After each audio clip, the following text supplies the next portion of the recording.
Oke, lanjut ke sifat-sifat sigma yang ada. Ya, sebelumnya kemarin udah sampai sini.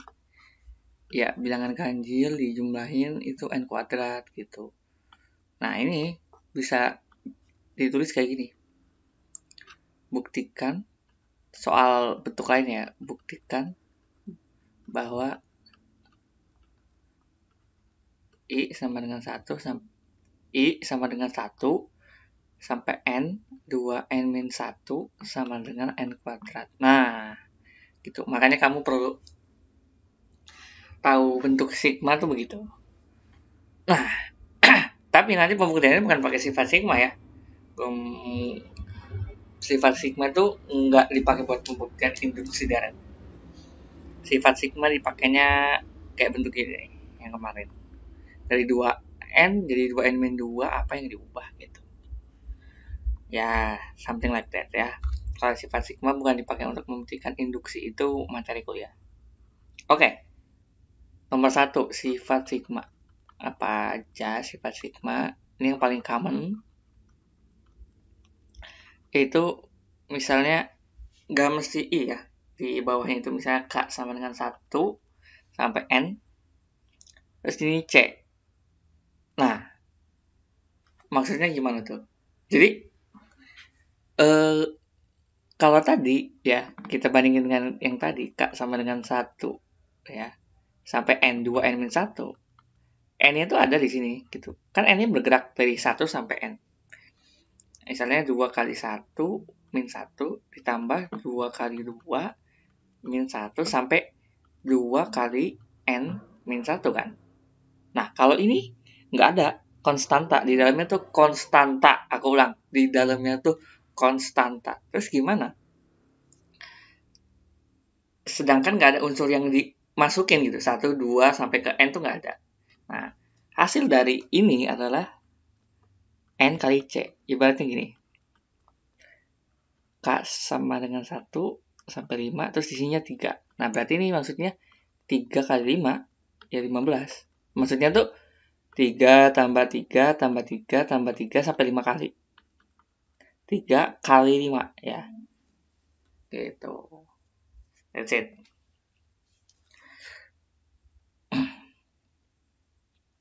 Sifat kedua. Oh ya.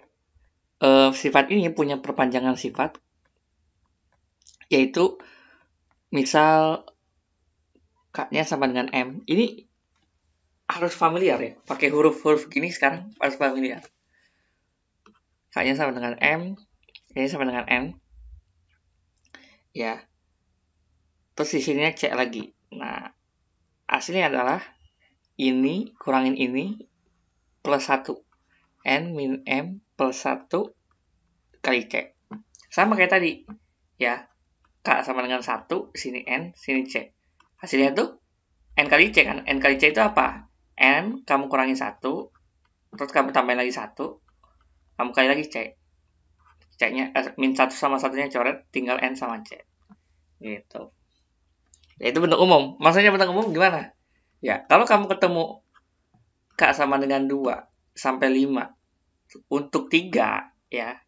Nah, berarti kan 5 kurang 2 tambah 1 kali 3 gitu. Berarti berapa? 3 plus 1, 4 kali 3, 12. Nah, gitu. Kalau kamu cuma 5 kurang 2 doang, 3 doang kan? 3 kali 3, 12. 9. Harusnya kan 12. Karena dari 2 sampai 5 ada 4 angka. 2, 3, 4, 5. 4 angka. Ya, that's it. Oke, lanjut ke sifat 2.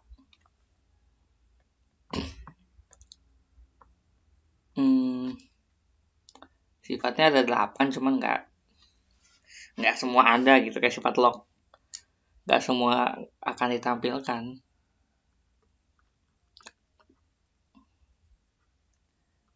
N untuk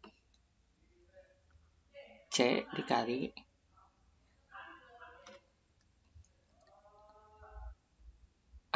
gimana nulisin ke anak SMA gini ya. Oke, kayak gini. Jadi di sini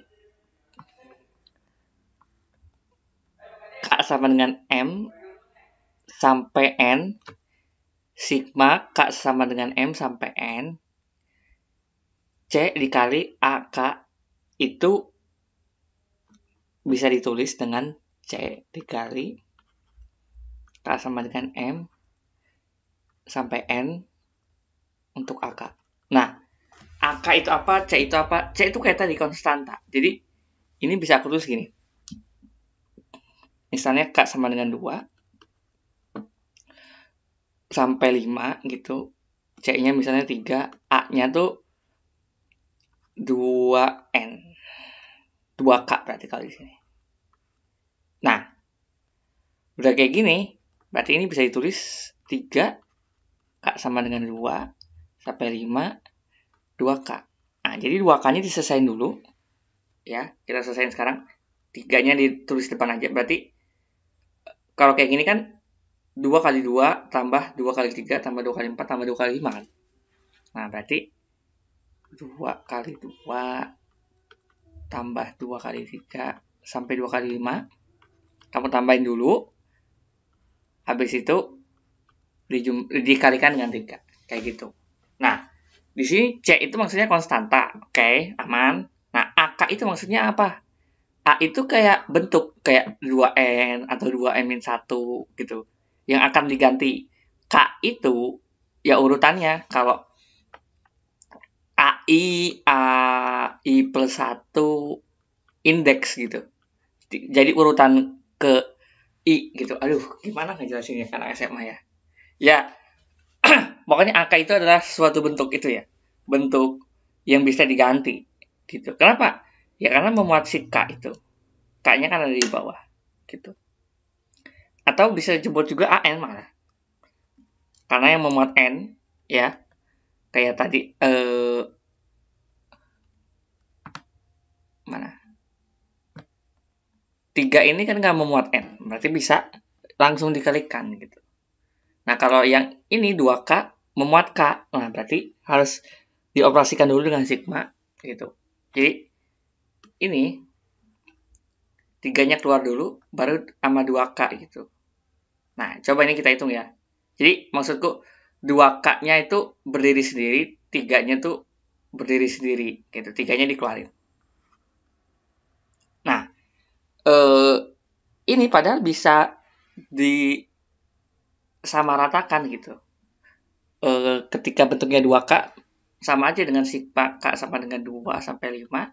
Untuk 6K itu sama. Cuman kalau 2K-nya itu bentuk yang bergeraknya itu bukan bentuk 2K, misalnya K sama dengan 2 sampai 5, terus konstantanya 3, terus desinya 2K min 3. Nah, ini nggak bisa. Ini keluar dulu, ini baru 2K min 3-nya diselesaikan. Kalau mau, kamu harus sekali perangi. Gitu. Nah, inilah yang membawa kita ke sifat selanjutnya. Misalnya kita kali pelangi, sifat nomor 3 ya. Kita kali pelangi, hasilnya kan 6K min 9. Nah, ini bisa kita pecah jadi 1-1. Ini 6K ditambah K sama dengan 2 sampai 5, ini min 9 gitu. Nah, ini kan enak nih. Kayak yang 3 tadi. Ini juga enak. Gitu, sama aja. Nah, itu sifat ketiga. Lanjut ke sifat keempat. Jadi bisa dipecah kalau ada penyebelahan. Sama kalau ada pengurangan juga. Tapi nggak usah dibahas pengurangan mah.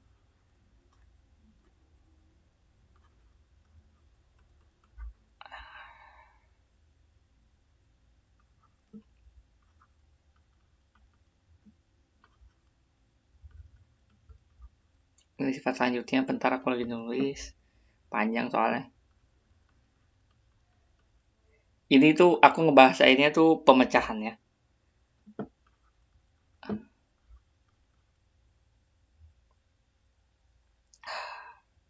Ya, aku mau ituin contohnya dulu. Mana ya tadi? Oke, ini dia. Misalnya K sama dengan 1 sampai 36 untuk FI gitu ya. FI-nya tuh bisa kita ganti misalnya FI-nya 2N-1 atau 2N-2, terserah lah. Pokoknya dalam FI dulu. Nah, ini bisa kita pecah menjadi terserah kita pengen pecahnya berapa sampai berapa gitu. Nah, kalau di sini contohnya K sama dengan 1 sampai 19 FI ditambah K sama dengan 20 sampai 36. Jadi kalau digabungin 1 sampai 36 juga. Di sini udah sampai 19. Di sini dari 20 sampai 36 lanjut gitu. Nah, apa gunanya kayak gitu?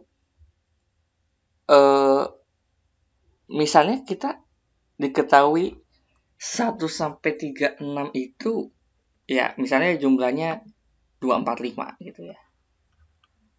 Nah, terus yang 20 sampai 36 kita ketahui jumlahnya itu 145. Nah, yang ini kita bisa dapetin gitu.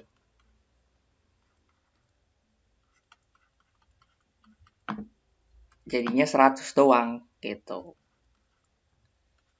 Jadi ada pemecahan. Misalnya soal yang lain ya. Ini sesuai dengan yang aku cari di internet. Kalau soal yang lain misalnya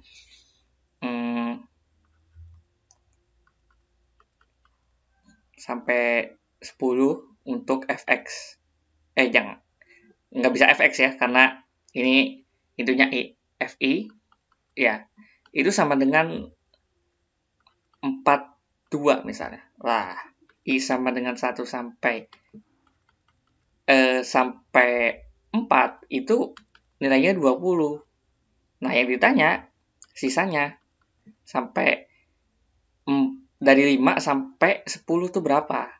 Berarti ini kamu kurangi dengan ini. Kenapa begitu? Sesuai dengan sifatnya, yaitu I sama dengan 1 sampai 10 FI bisa dipecah menjadi dari I sama dengan 1 dari sampai 4 FI ditambah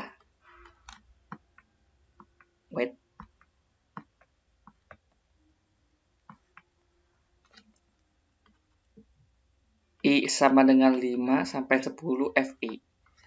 Nah, yang ini tadi aku udah bilang 20, yang ininya 42. Nah, berarti yang ini ya kamu kurangin aja gitu. 22.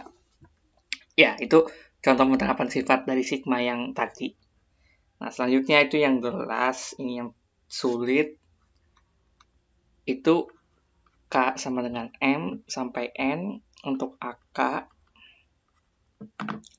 N min P sama dengan K M min P AK plus P.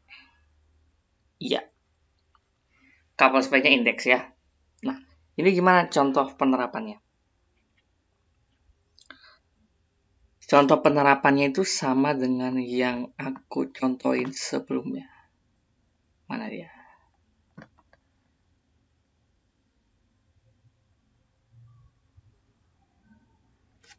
Wait. Tuh.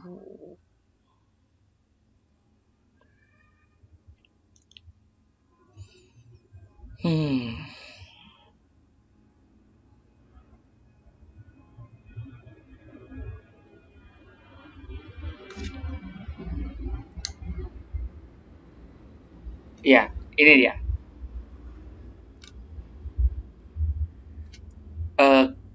Nanti aku cross check lagi. Cuman seingatku kayak gini. Jadi si sigma I sama dengan 2 sampai 5 2N itu kenapa bisa jadi sigma I sampai 3 6 terus ininya 2N min 2? Ya, penjabarannya adalah pertama 2N-nya ini kita sebut sebagai tadi ya, K sampai dengan M, terus ini N, terus ini tuh AK. Nah, ini kita rubah jadi AK plus P atau min P, terus sigmanya itu K min M min K sama dengan M min P, N min P, gitu. Nah, sebaliknya, kalau K sama dengan M plus P, N plus P, ini keadaannya ketika A, K, min P. Jadi, indeksnya dikurangin justru. Nah, yang ini, indeksnya dikurangin. Kenapa indeksnya dikurangin? Jadi, dari 2N menuju 2N min 2, itu dikurungin 1. Jadi, 2 kurung N min 1. Jadinya 2N min 2 kan. Dia mundur 1. Nah, mundur satunya itu si P di sini. Nah, karena di sini min 1, di sininya plus 1. Maka dari itu, yang tadinya 2 dan 5 jadi 3 dan 6. Ini aku nggak usah cross check, ini benar kok. Nah, jadi yang tadinya 25 jadi 36. Cuman bentuknya berubah. Yang tadinya 2N jadinya 2N min 1 alias 2N min 2 gitu. That's it. Kalau kamu hitung sama. Ya, itu sifat tersulit karena nggak kebayang.